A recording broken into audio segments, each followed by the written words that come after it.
الحمد للہ رب العالمین والصلاة والسلام علی خاتم النبیین اما بعد فاعوذ باللہ من الشیطان الرجیم بسم اللہ الرحمن الرحیم الصلاة والسلام علیک یا رسول اللہ وعلی آلک واصحابک یا حبیب اللہ الصلاة والسلام علیک یا نبی اللہ وَعَلَىٰ آلِكَ وَأَصْحَابِكَ يَا نور اللہ۔ ایک مرتبہ صحابہ کرام علیہم رضوان نے بارگاہ رسالت میں عرض کیا، یا رسول اللہ صلی اللہ علیہ وسلم، اللہ پاک کا فرمان ہے اِنَّ اللَّهَ وَمَلَائِكَتَهُ يُصَلُّونَ عَلَى النَّبِيِّ، بے شک اللہ اور اس کے فرشتے نبی پر درود بھیجتے ہیں۔ اس فرمان علی شان کا کیا مطلب ہے؟ غیب کا علم رکھنے والے نبی مکی مدنی محمد عربی صلی اللہ علیہ وسلم نے فرمایا، یہ ایک پوشیدہ علم ہے، اگر تم نہ پوچھتے تو میں تمہیں نہ بتاتا۔ پھر آپ صلی اللہ علیہ وسلم نے آیت کا مطلب بتاتے ہوئے فرمایا، بے شک اللہ پاک نے میرے لیے 2 فرشتے مقرر فرما دیے ہیں۔ جب بھی کسی مسلمان کے پاس سے میرا ذکر ہو اور وہ مجھ پر درود پڑے، وہ فرشتے کہتے ہیں اللہ پاک تمہاری بخشش فرمائے۔ ان فرشتوں کی دعا کے جواب میں اللہ پاک اور اس کے فرشتے آمین کہتے ہیں۔ باحکم حق اترتے ہیں فرشتے، خاص رحمت کے کیا کرتے ہیں جب اہل سنت چرچا محمد کا۔ کیسی فضیلت کی بات ہے۔ درود پاک ہی ایسا نرالا عمل ہے کہ اس کے فضائل پڑھ کر دل مچل جاتا ہے۔ غور تو فرمائیے، جب کسی کے سامنے میرے اور آپ کے آقا مکی مدنی مصطفیٰ صلی اللہ علیہ وسلم کا ذکر پاک ہو اور وہ پیار سے، ادب سے، محبت سے بارگاہ رسالت میں 100 بار نہیں، 1000 بار نہیں، لاکھ بار نہیں، بلکہ صرف ایک ہی مرتبہ درود شریف پڑھے تو فرشتے اس کے لیے بخشش کی دعا کرتے ہیں اور رحمت کرم پر قربان جائیں۔ خود ہمارا خالق، ہمارا مالک، ہمارا پیارا اللہ پاک فرشتوں کی اس دعا پر آمین فرماتا ہے۔ سبحان اللہ، غور فرمائیے، فرشتے جس کے لیے بخشش کی دعا کریں اور خود رب کریم اس دعا پر آمین فرمائے، کیا ایسا خوش نصیب بندہ بھی بخشش سے محروم رہ جائے گا؟ نہیں، درود پاک پڑھنے والا انشاءاللہ الکریم رحمت خدا کے صدقے، شفاعت مصطفیٰ کے صدقے اپنے آقا تو عالم کے داتا صلی اللہ علیہ وسلم کے پیچھے پیچھے جنت میں پہنچ جائے گا۔ زبان قلب کی عظمت درود پاک سے ہے، ہر ایک غم سے حفاظت درود پاک سے ہے۔ ازل کے دن سے میرے مصطفیٰ کے چرچے ہیں، تمام دہر پہ رحمت درود پاک سے ہے۔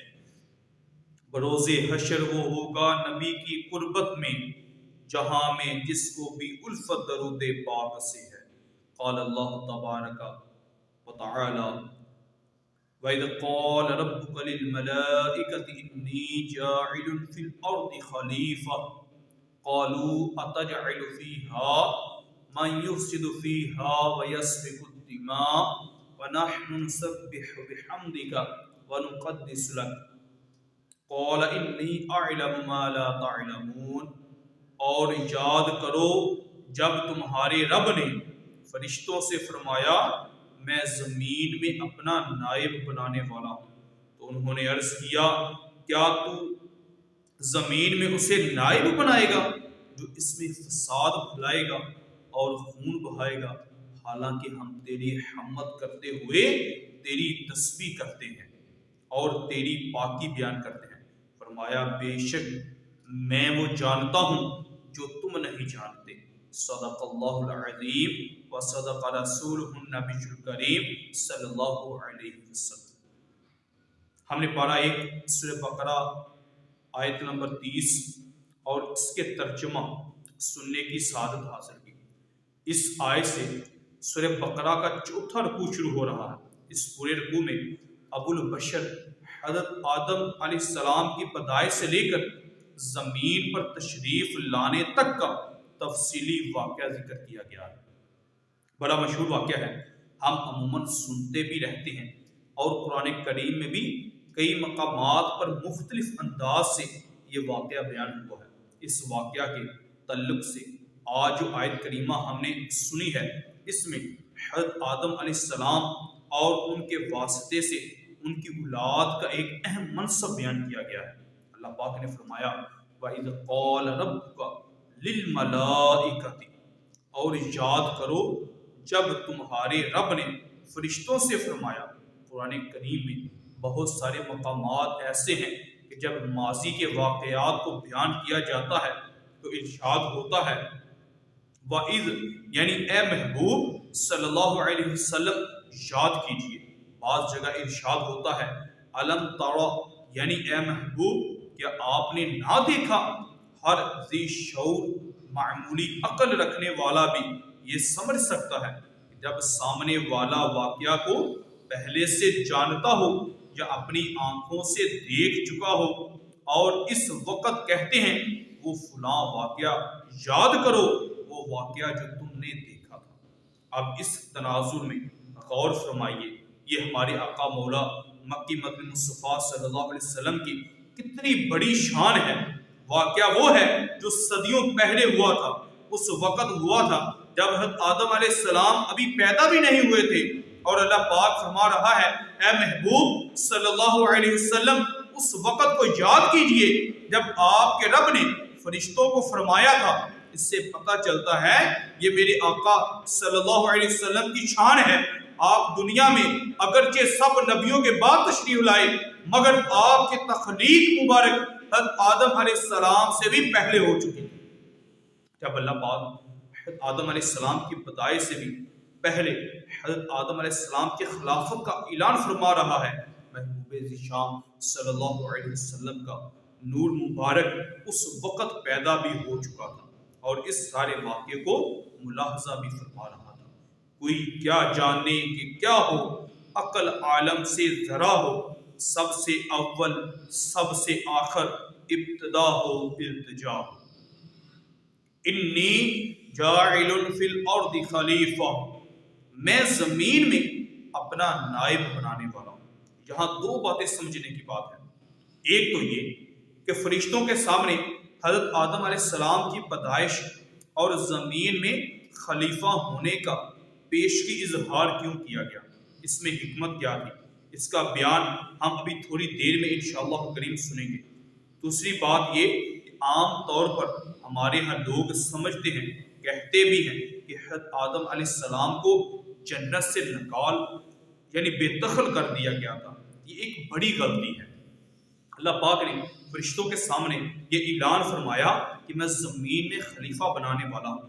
معلوم ہوا حضرت آدم علیہ السلام کو پیدا ہی زمین میں خلافت کے لیے کیا گیا تھا۔ آپ کو جنت میں ٹھہرانا ایک حکمت کے تحت تھا۔ جب وہ حکمت پوری ہو گئی، آپ کے اصل مقام خلافت یعنی زمین پر اتار دیا گیا، لہٰذا اسے جنت سے نکالا جانا یعنی بے دخل کر دینا کہنا غلط بات ہے۔ یہ بات ہمیشہ یاد رکھیں۔ حضرت آدم علیہ السلام اللہ پاک کے نبی ہیں، سب انسانوں کے والد محترم ہیں۔ عام طور پر لوگ آپ علیہ السلام سے متعلق مختلف قسم کی نازیبا باتیں کر دیتے ہیں۔ مثلا آپ نے جنتی درخت کیوں کھایا؟ آپ کو ایسا نہیں کرنا چاہیے تھا، آپ نے گناہ کیا، اس کی وجہ سے ہم زمین پر آئے، وغیرہ وغیرہ۔ ایک نبی علیہ السلام کے بارے میں ایسی باتیں کرنا سخت گناہ ہے۔ بعض صورتوں میں ایسی باتوں پر حکم کفر بھی لگ سکتا ہے، اس لیے ہمیں بولتے وقت خوب احتیاط کرنی چاہیے۔ اللہ پاک ہمیں ادب کی توفیق عطا فرمائے۔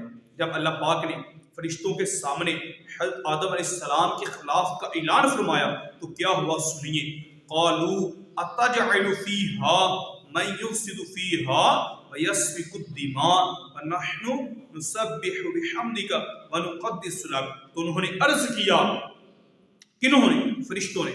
کیا تو زمین میں اسے اپنا نائب بنائے گا جو اس میں فساد پھیلائے گا اور خون بہائے گا، حالانکہ ہم تیری حمد کرتے ہوئے تیری تسبیح کرتے ہیں اور تیری پاکی بیان کرتے ہیں. فرشتوں نے یہ ایک قیاس تھا یا پھر لوح محفوظ پر لکھی تحریر کے ذریعے وہ جان گئے تھے کہ انسان زمین میں خون ریزیاں کرے گا، فساد پھیلائے گا. اس لیے انہوں نے حکمت پوچھنے کے لیے یہ بات کہی. اس کے جواب میں اللہ پاک نے فرمایا قال انی اعلم ما لا تعلمون، فرمایا بے شک میں وہ جانتا ہوں جو تم نہیں جانتے. یہ ایک مختصر جواب ہے جو اللہ پاک کی طرف سے فرشتوں کو دیا گیا. وہ کیا بات ہے جو اللہ پاک جانتا ہے، فرشتے اس کو نہیں جان پائے. اس کا تفصیلی بیان اگلی آیت کریمہ میں ہے. اس آیت کریمہ میں سیکھنے اور سمجھنے کی بہت باتیں ہیں. ایک اہم بات جو اس آیت کا مرکزی مضمون ہے اور وہ یہ اللہ پاک نے انسان کو خلیفہ بنایا ہے. ابھی انسان کی تخلیق بھی نہیں ہوئی تھی، اس سے پہلے بھی انسان کا جو تعارف کروایا گیا تھا انی جاعل فی الارض خلیفہ، میں زمین میں اپنا نائب بنانے والا ہوں. صحابی رسول حضرت عبداللہ بن مسعود رضی اللہ تعالی عنہ اور سلطان المفسرین حضرت عبداللہ بن عباس رضی اللہ تعالی عنہما اس آیت کی تفسیر میں فرماتے ہیں حضرت آدم علیہ السلام ہیں اور جو بھی ان کے قائم مقام ہو، یعنی حضرت آدم علیہ السلام کا نائب ہونے کی اہلیت رکھتا ہو، وہ زمین میں اللہ پاک کا خلیفہ ہے. علماء کرام رحمۃ اللہ تعالی علیہ فرماتے ہیں زمین پر سب سے بڑا خلیفہ میرے اور آپ کے آقا امام الانبیاء حضرت محمد مصطفیٰ صلی اللہ علیہ وسلم ہیں. اعلیٰ حضرت رحمۃ اللہ تعالی علیہ لکھتے ہیں اس کے نائب ان کے صاحب حق سے خلق ملاتے یہ ہیں، قادر کل کے نائب اکبر کن کا رنگ دکھاتے یہ ہیں. میرے آقا صلی اللہ علیہ وسلم اللہ پاک کے خلیفہ اور مخلوق کے آقا ہیں. آپ صلی اللہ علیہ وسلم مخلوق کو رب سے ملانے کے لیے تشریف لائے. اللہ پاک قادر کل یعنی ہر چیز پر قادر ہے اور آپ صلی اللہ علیہ وسلم کے خلیفہ اعظم نائب اکبر ہے.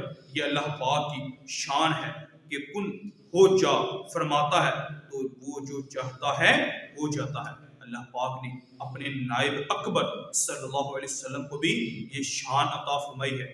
آپ کی زبان کو کن کی کنجی کہا جاتا ہے کہ اس زبان مبارک سے جو نکل جاتا ہے وہ پورا ہو جاتا ہے.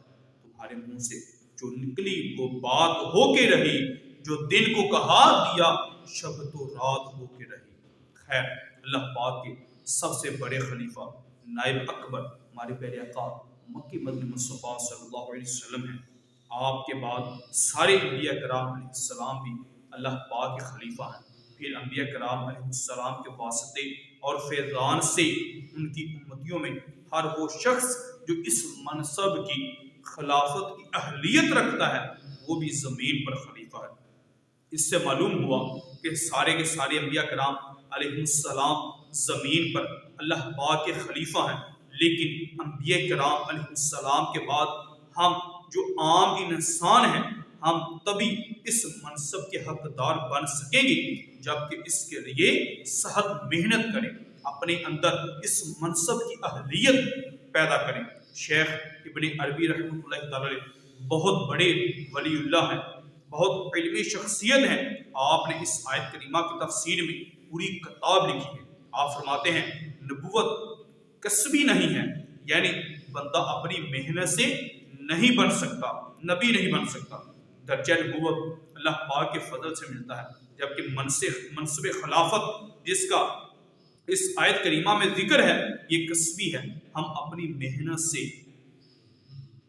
انسان کا سب سے پہلا تعلق یہی منصب ہے. انی جاعل فی الارض خلیفہ، میں زمین میں اپنا نائب بنانے والا ہوں. یہ انسان پتہ چلا، یہ انسان کا اصل سٹیٹس ہے. ہمیں کیا بنایا گیا ہے؟ زمین پر خلیفہ. میں ڈاکٹر بنوں یا نہ بنوں، مالدار بنوں یا نہ بنوں، پتہ چلا یہ انسان کا اصل سٹیٹس ہے، ہمیں کیا بنایا گیا ہے، زمین پر خلیفہ میں بنوں یا نہ بنوں، مالدار بنوں یا نہ بنوں، سیٹھ بنوں یا نہ بنوں، چاہے میں پوری دنیا کو اپنی مٹھی میں بند کر دوں، اگر میں خود کو اس خلافت کا اہل نہیں بناتا تو اس کا مطلب یہ ہوگا کہ میں نے دنیا میں آ کر کچھ بھی نہیں کیا، کیونکہ میرا جو اصل سٹیٹس تھا، اصل مقصد تھا، جس مقصد کے لیے، جس منصب کے لیے مجھے یہاں بھیجا گیا تھا، وہ تو میں نے حاصل ہی نہیں کیا۔ اس لیے ہم سب پر لازم ہے کہ ہمارا جو اصل سٹیٹس ہے، وہ اصل منصب جس کا اظہار اللہ پاک نے ہماری تخلیق سے بھی پہلے فرشتوں کے سامنے فرمایا تھا، ہم اس منصب کو حاصل کرنے کی کوشش کریں، اپنے اندر اس کی اہلیت پیدا کریں۔ لہٰذا اس آیت کریمہ کے ضمن میں دو باتیں ہمیں سیکھنے اور سمجھنے کی ضرورت ہے۔ انسان کا یہ منصب جس کا اللہ پاک نے ذکر فرمایا، یعنی خلافت، اس کا مطلب کیا ہے، ہم کس طرح اپنے آپ کو اس منصب کا اہل بنا سکتے ہیں۔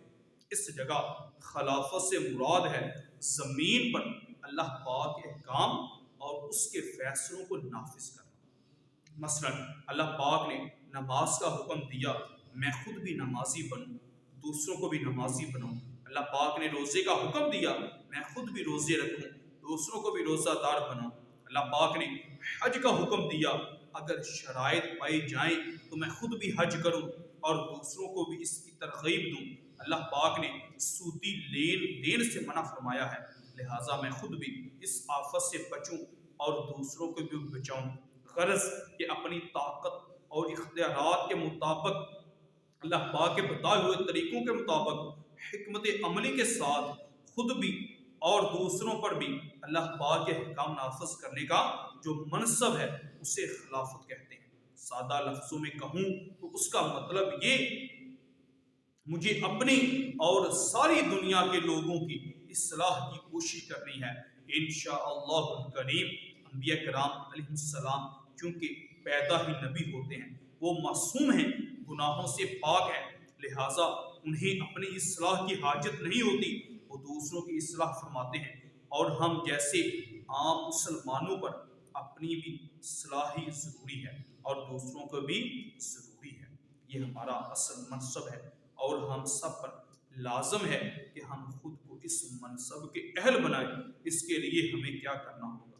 سب سے پہلا کام تو یہ کہ ہم اس حقیقت کو تسلیم کریں کہ ہمارا اصل منصب یہی ہے۔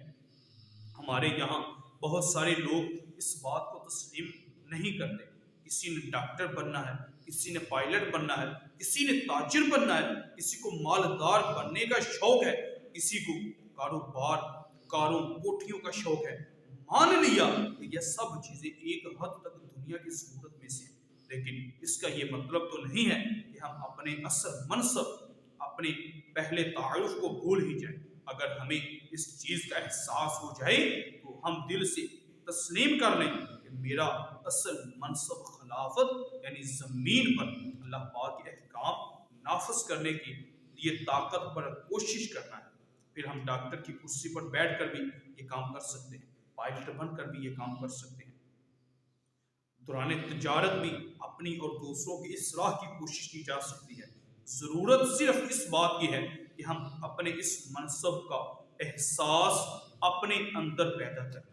حضور غوث اعظم شیخ عبد القادر جیلانی رحمۃ اللہ تعالیٰ علیہ کے والد محترم حضرت موسیٰ جنگی دوست رحمۃ اللہ تعالیٰ علیہ کا واقعہ بڑا مشہور ہے۔ آپ نیکی کی دعوت دینے اور برائی سے منع کرنے میں بہت مشہور تھے۔ ایک دن مسجد کی طرف جا رہے تھے کہ راستے میں خلیفہ وقت کے چند ملازم دیکھے جو شراب کے مٹکے اٹھائے جا رہے تھے۔ آپ کی غیرت ایمانی کو یہ بات گوارا نہ ہوئی، لہٰذا آپ نے جلال میں آ کر وہ مٹکے توڑ دیے۔ یہ بات خلیفہ تک پہنچ گئی۔ خلیفہ بہت غصے میں ہوا اور جلا کر کہا، موسیٰ رحمۃ اللہ تعالیٰ علیہ کو فوراً دربار میں پیش کیا جائے۔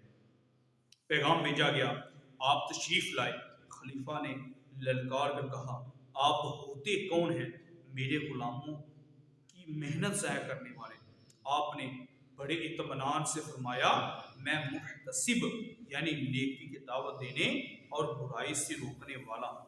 میں نے اپنا فرض منصب بھی ادا کیا ہے۔ خلیفہ بولا آپ کو کس نے منصب مقرر کیا ہے؟ تو فرمایا اسی رب قدیر نے جس نے تمہیں تاج تخت عطا کیا ہے۔ یہ سن کر خلیفہ کا سر جھک گیا۔ اس کے بعد خلیفہ بولا علی جان آج سے میں بھی آپ کو محتسب کا عہدہ دیتا ہوں۔ اس پر آپ نے فرمایا جب یہ منصب مجھے اللہ پاک نے عطا فرمایا ہے تو میں کسی دوسرے سے یہ عہدہ کیوں قبول کروں؟ یہ کہہ کر آپ واپس تشریف لے گئے۔ دیکھا آپ نے جیسے دل سے احساس ہو جائے کہ میرا خلیل، میرا منصب، میرا اصل تعارف ہی یہ ہے کہ میں نے اپنی طاقت کے برابر حکمت عملی سے زمین پر اللہ پاک کے احکام نافذ کرنے ہیں۔ پھر وہ کہیں بھی ہو، کسی منصب، کسی عہدے، کسی جگہ پر، اس کی نظر اپنی اور دوسروں کی اصلاح پر رہتی ہے۔ لہٰذا ہم بھی اپنے اندر یہ احساس پیدا کریں، دل سے یہ تسلیم کریں کہ ہم دنیا میں جو بھی بننا چاہیں جائز طور پر بن جائیں، مگر ہم جہاں بھی ہوں کہ ہمارا اصل منصب، اصل خلافت، اصل مقصد جو ہے، لہٰذا اس ذمہ داری کو ہم نے ہر وقت ہی نبھاتے رہنا ہے۔ یا الہی نیکی کی دعوت کی طرف ہو، کسی صورت نہ کم چشم کرم۔